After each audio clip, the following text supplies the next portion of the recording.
注意，如果发现自家狗狗突然找草吃，家长一定要注意了。这个是狗狗提前给你发的警告。很多家长在外面遛狗的时候，会发现狗狗像羊一样去吃草，这其实是狗狗在向我们传达信号，但很多铲屎官都不知道。经常看我视频的粉丝朋友都知道，毕业之后就在宠物行业工作，已经有10年的时间了，对动物的行为学也有一定的研究。接下来我给大家分享的内容，大家一定要替毛孩子看完，学会之后让你养狗省钱又省心。怕记不住的可以点赞收藏好，以防划走的时候找不到。首先，狗狗如果突然爱吃草，可能是最近吃到了一些不好消化的东西，比如骨头或者毛发。狗狗吃草是为了让青草刺激到它们的胃部，引发呕吐反应，从而将胃里的异物吐出来。这种实际上是狗狗在自我催吐，家长不必过于担心。第二，如果日常饮食中缺乏维生素、矿物质或者膳食纤维，狗狗可能通过主动吃草来自助补充，就像我们人偶尔想吃点蔬菜一样。如果咱们家的狗狗突然开始吃草了，我们做家长的一定要注意，这个时候要及时给它们补充一些微量元素，可以使用这款复合维生素片，橱窗里有，或者给它们吃一些水果蔬菜。第三，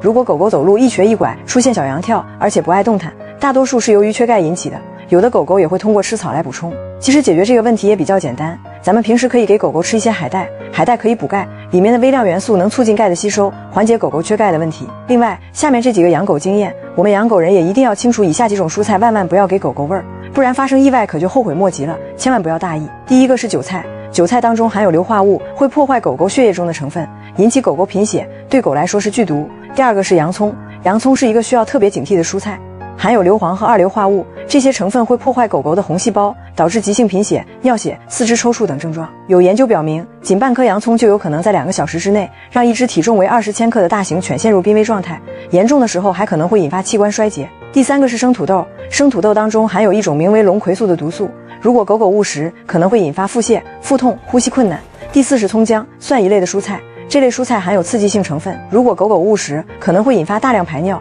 从而导致肾脏损伤。你都记住了吗？最后一个，这是99%的养狗人都会忽略的问题，为了狗狗的健康一定要坚持看完。每年3到5月份是寄生虫的高发时期，如果狗狗出现挑食、厌食、抓耳、挠腮、蹭墙、蹭沙发、啃咬自己的身体等异常行为，这有可能狗狗体内已经有寄生虫了。如果放任不管，狗狗还会出现干吃不胖、频繁呕吐、拉稀，还有可能会传染给家里人，出现异常瘙痒、红疙瘩的情况。其实狗狗驱虫非常简单，也不需要去宠物店花大几十或者大几百的冤枉钱。今天我就教大家一个简单方便的驱虫方法，它就是很多有经验的养狗人和犬舍都在用的景逸益虫宝，专门针对狗狗体内外20多种寄生虫研发的，奶香口味的设计，你拿在手里或者放在地上，狗闻到这个味道就抢着过去吃，非常方便。毛孩子身上虫子都打干净了，精神好，食欲好，抵抗力强，长得膘肥体壮，一整年都不爱生毛病。这个益虫宝要是你身边买不到，或者担心买到假冒的，我把它放在我主页橱窗了，点我头像就能找到。如果这条视频对你有帮助，学会了可以转发给身边养狗的朋友，他们一定会感谢你的。